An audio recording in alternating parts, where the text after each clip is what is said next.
یہ کہانی ایک غریب مسلمان لڑکی عائشہ کی ہے جو ایک چھوٹے سے گاؤں میں رہتی تھی۔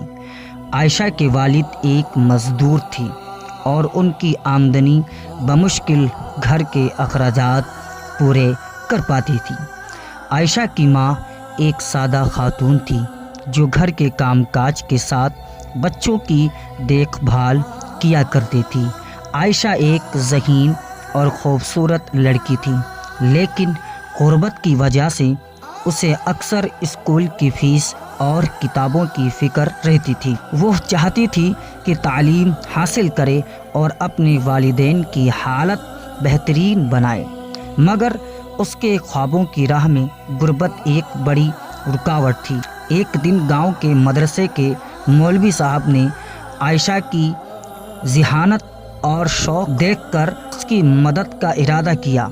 مولوی صاحب نے عائشہ کے لیے اسکول کی فیس اور کتابوں کا انتظام کیا۔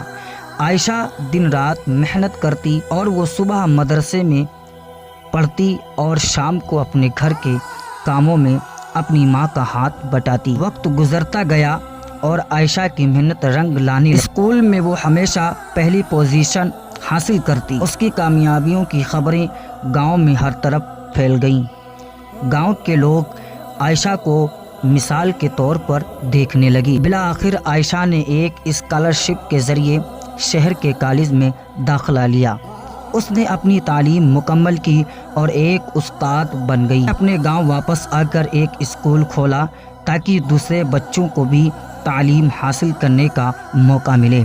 عائشہ کی کہانی ہمیں یہ سکھاتی ہے کہ محنت اور عزم اور ہمت کے ساتھ غربت جیسی مشکلات پر قابو پایا جا سکتا ہے۔